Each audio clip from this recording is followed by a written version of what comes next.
Shri Venkateswara gold తాకట్టులో ఉన్న మీ బంగారాన్ని విడిపించి కొనబడును.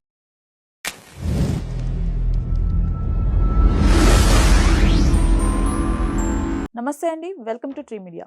మనతో పాటు senior journalist, political analyst doctor Durga Vadlamani గారు ఉన్నారు. మేడం నమస్తే. నమస్తే అండి.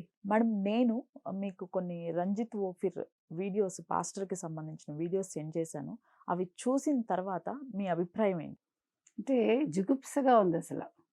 ఆ పదం, అతని పేరు ఉచ్చరించడానికి కానీ, అతని గురించి మాట్లాడటానికి కానీ. మీకు ఎండమూరి వీరేంద్రనాథ్ గారు ఒక నవల్లో రాస్తారు. అంటే నాకు తెలిసి తులసి తులసి తులసి దళం ఆ నవలనే గుర్తు నాకు. ఒకవేళ నేను పొరపాటు కూడా ఉండొచ్చు, తెలియదు, చాలా సంవత్సరాలు అయిపోయింది. అంటే ఒక చోటకి వెళ్తాడు ఆయన, ఈ బ్లాక్ మ్యాజిక్ ఇవన్నీ చేసే చోటకి వెళ్తే ఎట్లాగా ఈ ఆడపిల్లల్ని నన్సుగా మారుస్తారు, ఎంత ఘోరంగా. అంటే ఒక సిలువని మీరు అర్థం చేసుకోండి. ఒక ఓన్లీ వర్జిన్కి ఎట్లా వాళ్ళు దాన్ని ఉపయోగించి ఆవిడ్ని దేవుడికి సమర్పిస్తారు. ట్రై టు అండర్స్టాండ్, అంతకుమించి నేను మాట్లాడలేను. అవన్నీ చదివాక మనకి ఇలాంటి మతం ఉంటుందా అని ఒక భయం వేస్తుంది. అంటే భరించలేం మనం.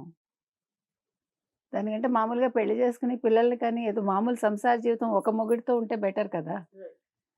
అంటే చాలా ఉన్నాయి, పాస్టర్స్ మీద కావచ్చు, నన్స్ విషయంలో కావచ్చు.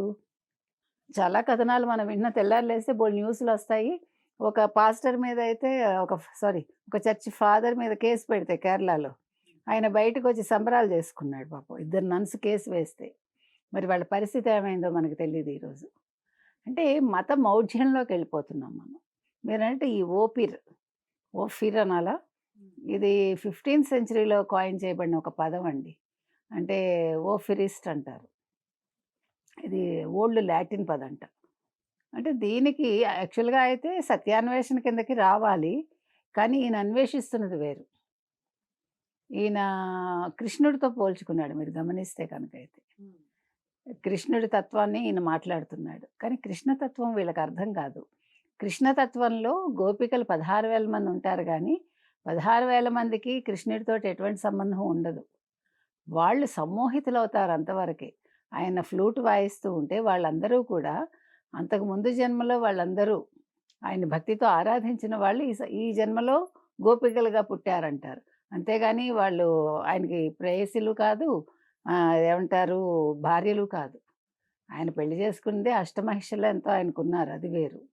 అంటే నేను అనేది, మనకి నచ్చినప్పుడు హిందూ ధర్మంలోంచి ఒకటి తీసుకుని దాన్ని ఆపాదించేసుకుని మీకు నచ్చింది కాబట్టి ఆయన ఫ్లూట్ వాయించాడు, ఆయన పిల్లన గ్రోవ్ వాయిస్తే శ్రీకృష్ణుడు అమ్మాయిలందరూ ఆయన చుట్టూ నాట్యం చేశారు, రాసలీల. అంటే మళ్ళీ ఈయన కూడా ఒక ఫ్లూట్ వాయిస్తూ ఒక వీడియో చూసాం మనం. తర్వాత డ్యాన్స్ చేస్తూ, పైగా నన్ను చూసి అందరూ సమ్మోహితులు అయిపోతున్నారు అంటాడు. అంటే మీరు పరలోకానికి రావాలంటే నేను పరలోకం వెళ్ళొస్తూ ఉంటాను. మరి పరలోకం వెళ్ళొస్తూ ఉంటే ఎప్పుడు వెళ్తాడు పరలోకం? పరలోకం వెళ్ళొస్తూ ఉంటే నీకు దేవుడు నిన్ను అమ్మాయిలతోటి ఇది చేయమని చెప్తాడా? కాదు కదా. ఆయన ఏమంటున్నాడు, మీరు కూడా నాతో పాటు పరలోకానికి రావాలంటే you have to enjoy with me అంటున్నాడు. ఎంత తప్పండి. మరి ఆ భార్య ఎట్లా ఊరుకుంటోంది నాకు అర్థం కాలే. ఆవిడ కూడా ఈయనకి సహాయకురాలుగా ఉంటుందిట. అతను దీన్ని అంటే ప్రచారం చేసేటప్పుడు అతన్ని చాలామంది, అతని సంగీత వాయిద్యాలు విరక్కొట్టి, అతని సైకిల్ విరక్కొట్టి ఇవన్నీ చేశాక ఆయన యాంప్లిఫైడ్ బైబిల్ అని చర్చిని పెట్టాడు ఆయన. ఆ చర్చి ద్వారా ఆయన ఇలాంటివన్నీ చేస్తున్నాడు. అంటే మీరు అన్నది ఏంటండి దీనివల్ల అని అంటే, ఈ మైనర్ బాలికలు లేకపోతే 18 ఏళ్ళు నిండిన వాళ్ళు కూడా కావచ్చు, మనకు తెలియదు, వాళ్ళందరినీ పరలోకం తీసుకెళ్తానని వాళ్ళ జీవితాలు నాశనం చేస్తున్నాడు. అల్టిమేట్గా జరుగుతున్నది అది. అంటే నేనేం మాట్లాడుతున్నానంటే, మతాలు అనేవి మీరు ఈ రకంగా ప్రచారం చేయటం ఏంటి? ఇప్పుడు దేవుడి మీద భక్తి ఉండడం వేరు.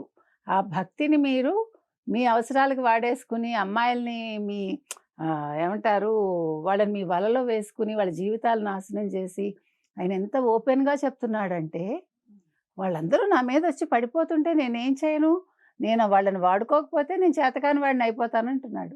దానికి పచ్చిగా మాట్లాడుతున్నాడు ఆయన. దానికి ఎదురుగుండా వింటున్న వాళ్ళు నవ్వుతున్నారండి, అతన్ని కొట్టకుండా. చెప్పు తీసుకొని కొట్టాలిగా, మామూలుగా కాదు ఇలాంటి వాళ్ళని. ఆ తల్లిదండ్రులు ఎలా ఊరుకుంటున్నారు? ఇలాంటి వాడి దగ్గరికి ఎందుకు పంపుతున్నారు?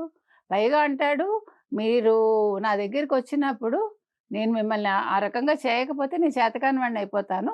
అందుకని ఆయన ఒకసారి చెప్పాట, మీరెవరూ కూడా ఏదున్నా నా దగ్గరికి ఒంటరిగా రాకండి. మీ అమ్మా నాన్నలతో గాని, మీ అక్కతో గాని ఇంకెవరితోనో రండని. వాళ్ళని కూడా వదలకపోతే నువ్వు? ఎవడికి తెలుసు? ఇలాంటివి ఏమనాలో కూడా పదాలు రావట్లే మనకి. ఇంత నీచ నికృష్టులు ఉండబట్టే అసలు నేను అంటున్నది అదేనండి. ఇప్పుడు మీరొక క్రిస్టియన్‌గా వెళ్ళండి, అది మీ వ్యక్తిగతం. కానీ ఇలాగ దొంగ స్వామీజీల్లాగా, ఇలాగ దొంగ పాస్టర్‌లని ఎందుకు నమ్ముతారు మీరు? ఇలాంటి దొంగ ప్రబోధకుల్ని ఎందుకు నమ్ముతారు, మత ప్రబోధకుల్ని? ఇప్పుడు ఓషో మనకు తెలుసు. అదొక రకం. దాన్ని ఇష్టపడే వాళ్ళు ఉంటారు.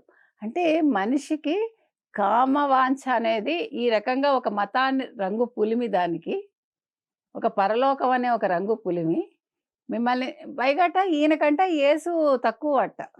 ఈయన తర్వాతే యేసు. మరి ఇదందరూ క్రిస్టియన్స్ మరి ఏం చేస్తున్నారో మనకు తెలీదు ఆంధ్రాలో.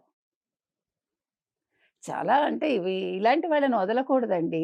నడి రోడ్డు మీద రాళ్ళేసి కొడతారు చూడండి సౌదీ అరేబియాలో అలాంటి చోట్ల. అట్లా కొట్టేసినా తప్పు లేదు ఏమీను. ఎందుకంటే అతను అదేదో గొప్ప అనుకుంటున్నాడు. నేను చాలా గొప్పవాడిని, నన్ను చూసి వీళ్ళందరూ సమ్మోహితులైపోతున్నారు. ఏంటో మొగాడుట. అలా చేయకపోతే నేను మొగాడిని కాదు. అలా అమ్మాయిలొచ్చినప్పుడు వాడుకోకపోతే వాడు మొగాడు కాదుట. ఇలాంటి వాళ్ళకి ప్రైవేట్ పార్ట్స్ కోసేసి ఉప్పు, కారం పెట్టేసేయాలి. ఏం బాధ లేదు. ఆ భార్యను కూడా వదలకూడదండి. ఆవిడ ఎంత సహకరిస్తుందో మనకు తెలీదు. చాలా చోట్ల మనం చూస్తాం. సినిమాల్లో కూడా చూస్తాం. భార్యలు భర్తల సంగతి తెలిసి కూడా నోరు మూసుకొని ఉంటారు. పైగా నా భర్త అలాంటి వాడైతే కానీ అయితే అయ్యాడు గానీ నా దగ్గరికి వస్తున్నాడుగా, నన్ను భార్యగా అంగీకరించాడు కదా అంటుంది ఫైనల్‌గా. అంటే ఎంత అమాయకత్వం అనాలా? అది లేకపోతే మూర్ఖత్వం అనాలా మనకు తెలీదు. కాబట్టి ఇక్కడ కూడా అదే జరుగుతోందండి. కానీ ఈ రంజితో ఎవడో ఈయన్ని మాత్రం వదలొద్దు. మరి ఎందుకు ఆంధ్రప్రదేశ్ పోలీసులు ఈయన మీద దృష్టి పెట్టలేదో మనకు తెలీదు. పెట్టినా వదిలేసారా? లేదు కేసు నడుస్తోందా? ఆ వివరాలు మళ్ళా మాట్లాడుకుందాం.